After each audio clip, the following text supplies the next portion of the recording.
สวัสดีท่านผู้ชมสบายดีตอนสายๆพี่น้องจ๋า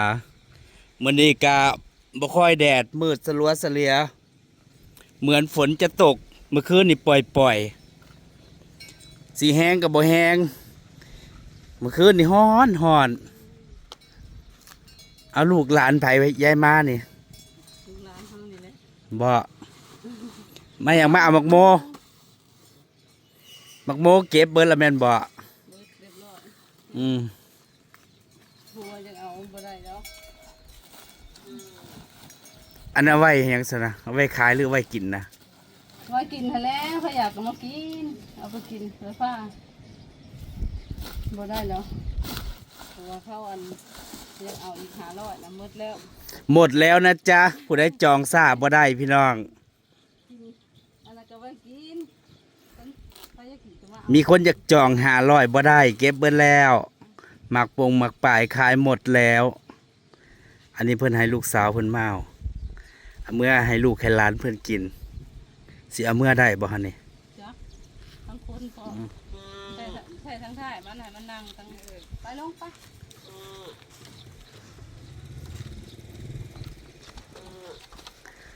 ลูกสาวเพิ่นมาเอาแตงโมเอาลงไปหยังหันลงทงมักม่วงหยังเสียเมื่อกินสมนะคือมักม่วงอันนั้นได้ครับบ่าวบ่ม่วงคำนี่เนี่ยนี่เดินนี่บักหลายๆเด็กหน่อยเอามาเมื่อวานนี่เครื่องกระตา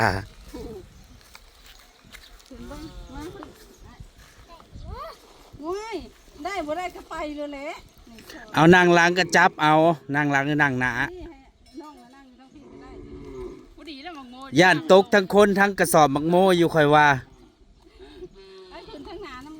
บ่สละตั้งเอาข้างหน้าบ่ได้มักโมนะมันตกยายมา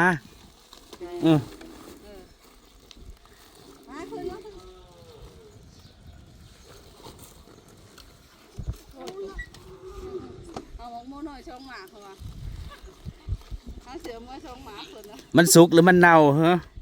ขยันมันเน่ามากกว่ามันสุกโพด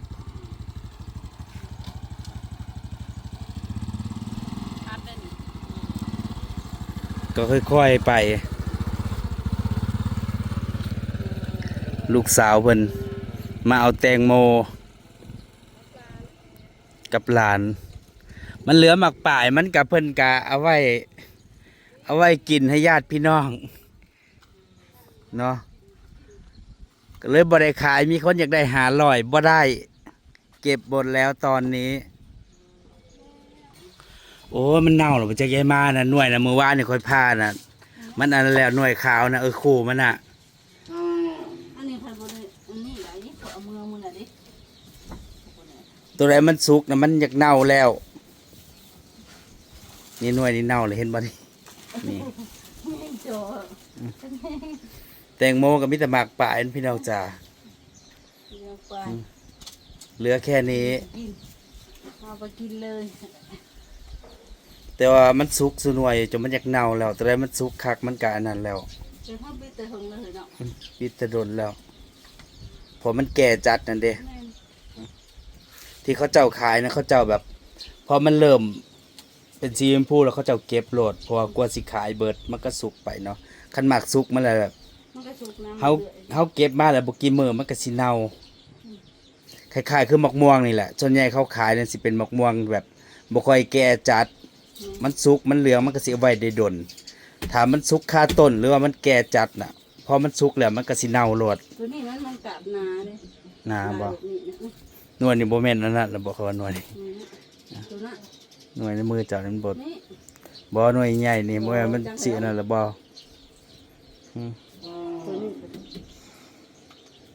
มือเดียวกันนั่นแล้วกับเจ้าผ้ามันมี2หน่วยกับนั่นค่อยพาเมื่อวานมันสุกโพดมันก็จะมีช่วงนี้บริษัทขายไอติมก็ขายดิบขายดีเมื่อวานนี่ก็ฮ้อนอ้าวหลายเจ้าก็เบิดแต่เว้นพุ่นวันนี้เจ้านี้ก็ออกน้ำหลังหมู่บ่ดิเจ้าอื่นเขาออกเบิดแล้ววันนี้จะไปงานเจ้านี่ตื่นสวย งานอันเขาเจะมีงาน3 มื้อ 3 คืนอยู่เฮือนหินเนาะปราสาทเฮือนหินพุ่นแหละเลยบ้านเบาอ้อยไปหน่อยหนึง งานเฉลิมฉลองนมัส นี่ ภาษาถิ่น ทุกมื้อนี้ก็ออกมื้อนี้4หรือ5ถังนี่บ่แม่น5ถังบ่ ครั้งแรก ลูกชายเพิ่นก็2 คนพุ่นน่ะมาขายไอติมเนาะขายได้2 ปีเจ้าบ่แม่น3 ปีนี่บ่ วัน ลาวน่ะมาขายก่อนโมนี่3 ปีนี้แล้วนะจ๊ะอย่าลืมอุดหนุนถังสีส้มของเรา กินน้องท มื้อนี้ออกไปหาถังถ้ามื้อใดฮ้อนๆก็ได้ขายดีอยู่ด้านในยังปั้นไอติมอึกกระทึกบริยุทธ์ทุกวันมื้อหนึงก็เกือบ100 โล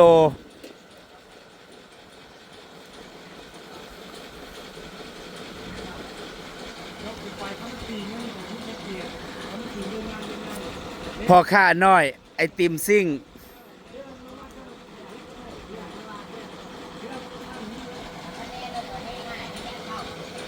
ออกน้ำหลังโม เป็นอีหยังเดียวนี่ได้ยินแต่เสียงแง่งแง่งโอ้ย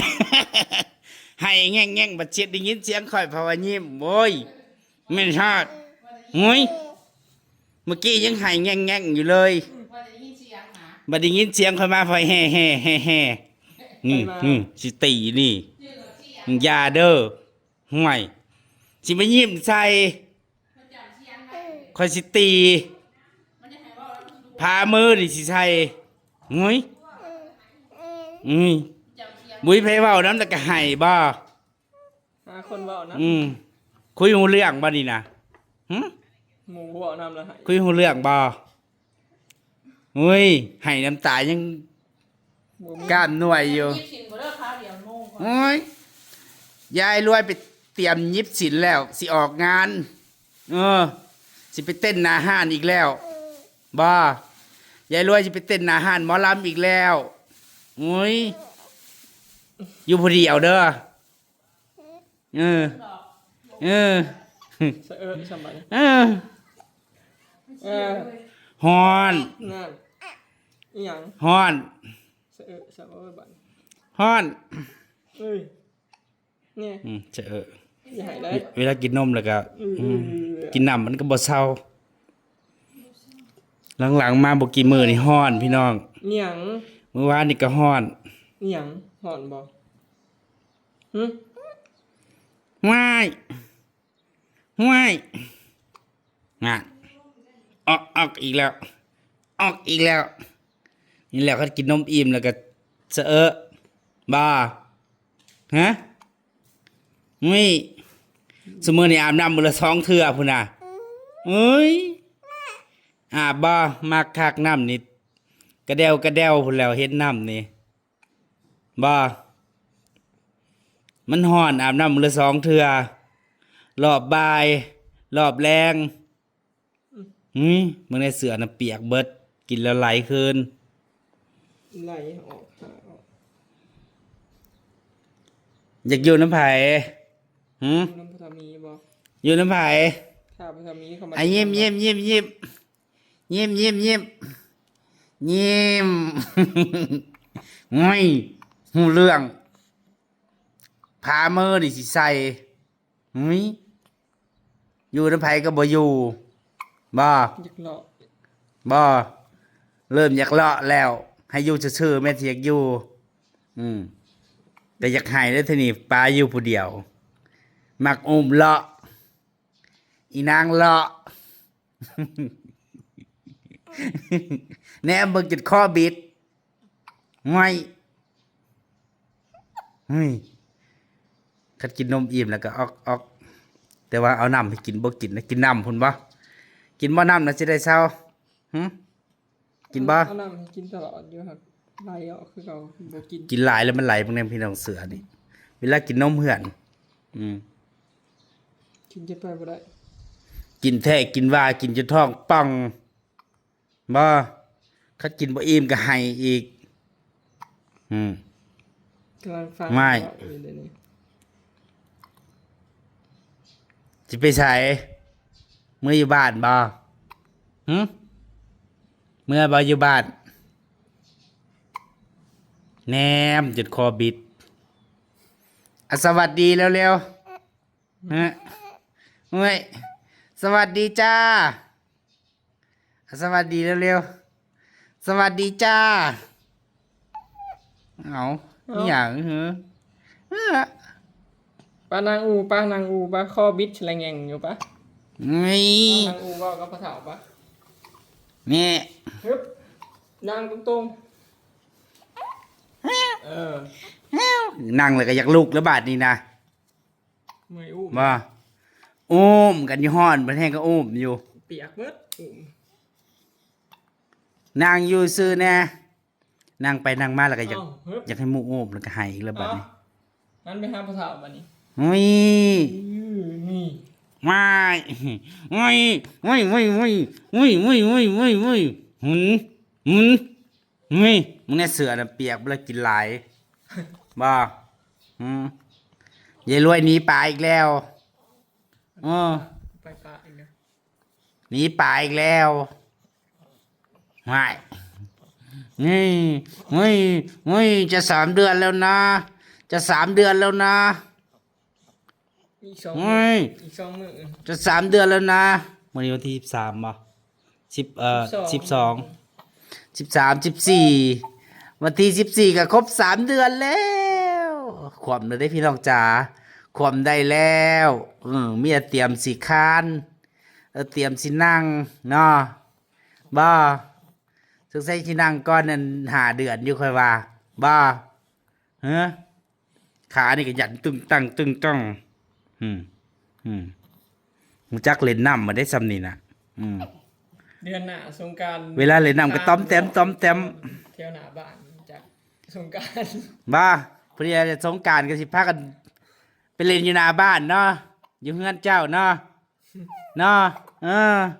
คานตบเต็ม เนาะ เต็มเท่านั้นนะ พอดีแหละสงกรานต์มาอยู่บ้านเนาะอุ้ยสงกรานต์ก็นี่แหละสิฮอดแล้วนี่นะพี่น้องแป๊บเดียว ปีหนึ่งเดือนหนึ่งเนี่ย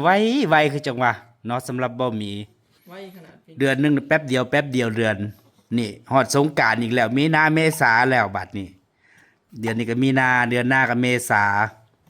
สงกรานต์แล้วก็ฮอดฤดูฝนในบัดนี้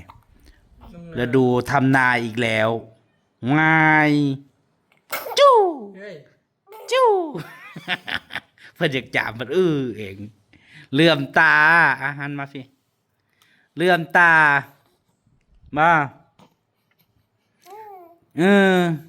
สิฮอดฤดูทำนาอีกแล้ว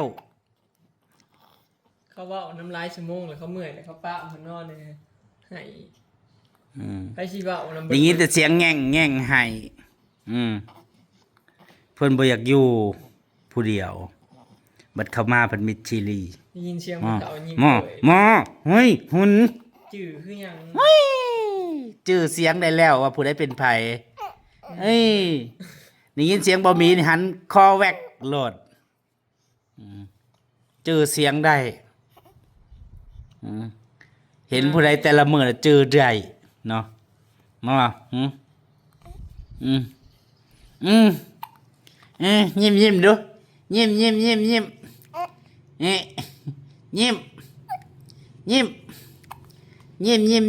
ยิ้มฝนสิตกบ่เมื่อคืนก็ว่าฝนสิตกก็บ่ตกมิดซีรี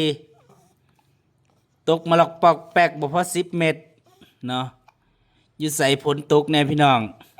อันนี้ก็ฮ้อนอ้าวมืดฝนอยู่เราไปเล่นน้ำบ่เล่นน้ำบ่ เตรียมเตรียม ฝนตกนี่พอฮ้อนแล้วก็อาบน้ำมื้อละ2 เทื่อมักคักสิฮ้อนสิหนาวก็อาบน้ำนี่บ่ต้องห่วงขนาดหนาวๆเล่นน้ำว่าซั่นบ่ได้อยากขึ้นบ่มีให้อีกตีนนี่ก็บ่ได้ซื้อหรือยันตึงตังเด็กน้อยแข็งแรงไวซุมื้อนี่พี่น้องเนาะแค่ 2-3 เดือนนี่ฮู้เรื่องเบิดแล้ว เสื้อผ้าก็ใส่ตัวบักใหญ่ใส่เสื้อผ้าอายุ6 เดือนผู้เด้นี่อุ้ยอุ้ยอุ้ยอุ้ยอุ้ยอุ้ยอุ้ยอุ้ยอุ้ยอุ้ยขี้ข้านเผาผู้ใดก็อยากหนีไปสิมานั่งเผาอยู่นี่เฮ้อบ่อุ้มอยู่ ไปปะไปแล้ว เขาหนีเบ่แล้วผู้ใดก็บ่อยากเอายายรวยแห้งแล้วหาแต่ทางไปแล้วบ่อยากอยู่ขี้ข้านเอาหลานแล้วว่ะ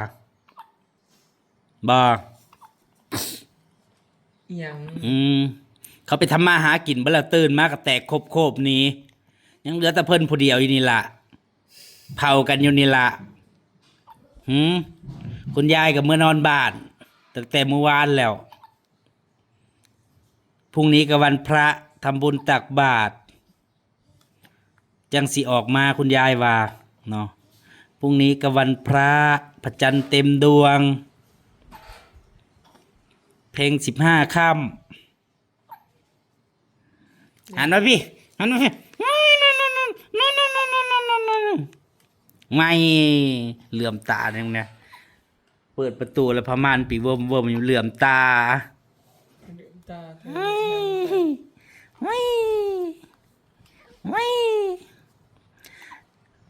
สวัสดีป้าลุงเร็ว